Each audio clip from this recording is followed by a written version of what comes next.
it from time to time, but overall they have no idea what they're doing in the aggregate? They haven't got a clue what they're doing. We've known since 1963 that trying to predict what the climate's going to do next for more than a few weeks out is impossible by any method. It's mathematically proven that you can't do it. And yet here are these nincompoops trying to tell us that they can tell us exactly what's going to happen to the climate if we do what we're doing at the moment, which is getting on with our lives and burning fossil fuels and generating CO2. And then they say, but of course, if they do what they would like us to pay for, then it's all going to change and they can predict this. Well, no, they can't. It's been long established that they can't make that kind of prediction. But Lord Monckton, let's cut to the chase on that one issue of carbon dioxide. Yeah. I mean, they've done studies where they can tell crowds the scientific name of water, dihydrogen monoxide, and over 90% will sign a form, including educated people, saying ban water, it's a toxic waste. The same thing with the scientific name for table salt. Most people will sign a form saying ban it if they're given the scientific name. People confuse carbon dioxide with a dangerous gas, carbon monoxide, but from the basic confirmed research that I've seen from the mud flats and the ice caps and the studies, carbon dioxide has been as much as 14 times higher than it is now, and all of the controlled studies they've done show that plants grow better, live longer, higher crop yields, that then animals put off more carbon dioxide for the plants, they give us more oxygen, and that the Earth is really in this geological and climatic phase in an oxygen and carbon dioxide starved state, and that carbon dioxide is actually good for life. That is completely correct in all respects. In fact, if you go back to the Jurassic era, 175 million years ago, you're too young, Alex, but those of us who were around at the time remember it well. And at that time, there was, as you say, 14, 15, 16 times as much CO2 in the atmosphere as there is today, and yet here we all are. Go back a little further to the Cambrian era, 550 million years ago, and at that time, there was 20 times as much carbon dioxide as there is today. Go back another couple of 100 million years to the Neo-Proterozoic era in the early Precambrian. And at that time, get this, there was 773 times as much carbon dioxide in the atmosphere as there is today. About a third of the atmosphere at that time was carbon dioxide, and yet here we all are. The oceans did not acidify and melt all the creatures.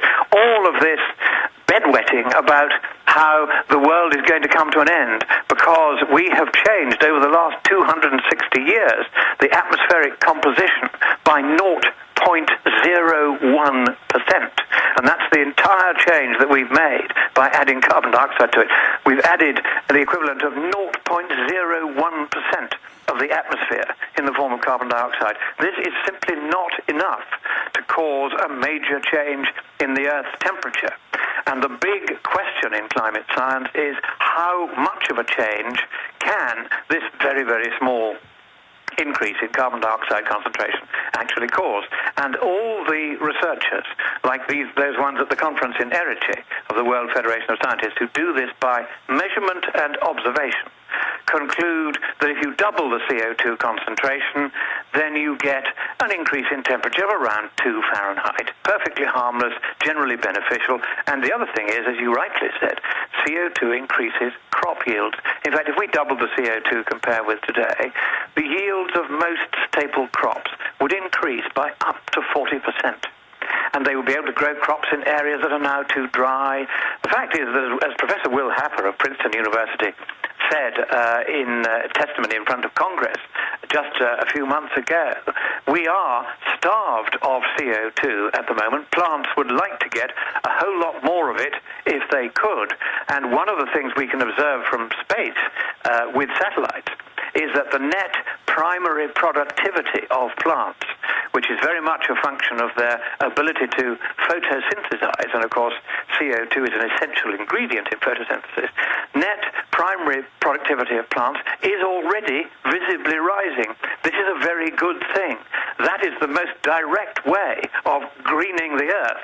And those who really believe in making the earth green would want a whole lot more carbon dioxide and not a whole lot less. So if we were going to have geoengineering, and we do have this observable fact dealing with carbon dioxide, then the plants create more oxygen, then we would actually have giant factories terraforming, geoengineering, putting out more carbon dioxide. You'd get, the plants, of course, take in carbon dioxide. Put out oxygen. If we put it out, they take it in. That makes the plants grow more. The more coal-fired power stations China opens up, and it's planning to open up 1 or 2 coal-fired power stations every week between now and the year 2030. And they know they've got to do this to get their people out of poverty and hence stabilize their population. That's what they're going to do. The Chinese ambassador to Italy and his scientific and technical counselor came from Rome to Sicily to attend our conference on planetary emergencies. The scientific counselor sat in on my presentation, and afterwards he said, look, I want full details of what you have just shown us, because you've shown that the IPCC, the official body looking at the UN at this science, has been bending the data and getting its sums wrong and fudging things and producing false graphs. And he said your own calculations, which seem very straightforward, are clearly demonstrating that we don't have a problem. He said this has a major implication for China. We really, really need to see this. And so I sent him the background materials for my talk, etc. And there's no doubt that China has got the point. In Copenhagen last year, I got in to the last day of the conference. I was one of the very few observers who were let in. 30,000 observers were registered to be let in. Only a dozen actually got in. I was one of them, and I watched Wen Jiabao, who is the Chinese president of the State Council of China, kind of Chinese prime minister, if you like, and he had spent 55 minutes with President Obama bullying him, trying to persuade him that what he should do is to shut China's economy down in the name of saving the planet. And Wen Jiabao came straight out onto the stage and he said, I'm not going to do it, I'm not going to put China's economic growth and lifting my people out of poverty in any way at risk.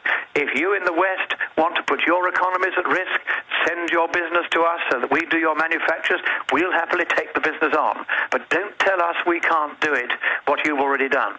And he was very firm and very clear about it. However, watch this, Alex. You may have noticed that very quietly, but very definitely in the last 6 months, both in Britain and in the United States, official statements were made at the highest level. President Obama there, our foreign secretary here, for the first time explicitly recognizing China's occupation of Tibet. And what I think may be going on is that behind the scenes they may have persuaded China to keep her powder dry until Cancun and then to agree to go along with the so-called process by which we establish the world government of which you and I have often talked, the unelected UN. That was my government. next point, is that China had said no to the Copenhagen, and then suddenly they've been finding factories. They've been saying they may demolish factories. They're saying they may start trying to implement carbon taxes there in their economy, so we're seeing a shift. Yes, and I think it's exactly the same as what was done with Russia, because, as you know, in 2004, the Russian Academy of Sciences looked at all this nonsense, and Dr. Ilarionov, who is the chairman of was then the chairman of the Russian Academy of Sciences, made a great speech after hearing Sir David King and other worthies from Britain telling him how terrible global warming was, saying it was quite clear that none of these people knew any science at all. The whole thing was nonsense, and Russia would not be playing any part in this nonsense. And David King flounced out in a huff and came back to the UK and was promptly sacked. But what then happened is Tony Blair had a meeting with Putin, and he said, look, if you would like to join the World Trade Organization on favorable terms, then all you have to do is at least say that you believe in this global warming stuff, even if in fact you carry on digging up your methane gas and piping it to Europe, all the other things you want to do. But if you at least say you believe that global warming is going to be terrible, then we'll let you join the World Trade Organization. And that is exactly what happened. Within 6 months, Ilarionov was gone from the Academy of Sciences because he wasn't prepared to change his tune. and Putin appointed somebody else more agreeable to the new political reality. And I think they've done exactly the same with China. I think they've quietly agreed behind the scenes that they would go public, Britain and America, and say to China, okay, we acknowledge publicly that Tibet belongs to China. Well, of course it doesn't. It belongs to the people of Tibet. But don't try telling that to our government or yours, because they don't care about the people of Tibet anymore. They care about playing politics. And I'll tell you why they're doing it. I'll tell you why they're going to these drastic lengths to kick human rights in the teeth, to kick the people of Tibet in the teeth, to kick the people of Russia in the teeth. Why are they doing this? Because they know by now that they've got it wrong on the science. They all panicked and galloped off in the same direction because it meant more taxes, more regulation, more powers by politicians to save us from ourselves at our own expense. That's what they were doing, and they now know that they got it wrong. And they know that their only hope of it not becoming blindingly obvious to everyone that they got it wrong, the entire governing class of the world got it wrong, is actually to put in the measures that they want to put in to shut the world's economy, particularly the West's economies, down. Of course, ultimately, this is the real objective. It's to shut down the economies of the West. And then, when the warming that they had predicted doesn't happen, because by now they know perfectly well it isn't going to happen, regardless of whether we burn lots of CO2 or not, then they will say, there you are, our measures worked, we had it right all along. That's the game they're playing now. It's a strategy of complete desperation. They know they've got it wrong. They know they're beginning to be found out. The ClimateGate emails, the endless revelations from the IPCC, these failed reports where they made huge errors, sometimes deliberate, and refused for years to correct them until it became impossible to hold the line anymore. All of these things have embarrassed world governments hugely, because governments don't ever like to admit that they got something wrong. And when they have all bet the farm on this global warming thing as strongly as they have, you can see how very, very difficult it has become for any of them to back off from their positions. Now, of course, the environmental extremists, the people like Greenpeace, they're not going to back off because they depend absolutely on global warming being acknowledged as real for about 3/4 of their funding. Well, Christopher, hold on just a second. As we're going to break in a moment, I want to get into your deep research on their latest stratagem to bring this deception forward, and from your deep research, really quantify who the leadership of these people are and what their world population reduction end game is, and this new scientific tyranny where they suppress our development but then allow their select corporations and government groups to move forward. The website is scienceandpublicpolicy.org, scienceandpublicpolicy.org. Literally everything he said in the last decade has now been admitted, exactly as he said it. I mean, it's devastating that they're, okay, we did fake the Himalayas melting. We did lie about the rainforest. We did lie about the polar bears. We did premeditatedly lie about CO2 causing all this warming. I mean, it's incredible. But we've got about 2 minutes till break. Briefly, we've got all these IPCC authors coming out saying it's a fraud. We've got Pachauri admitting all this stuff. Can you just briefly recap their total implosion of credibility that's happened in the last 2 months? Well, here's a very nice little example of it. Pachauri was due to come to a conference that I attended in southern India just a few days ago.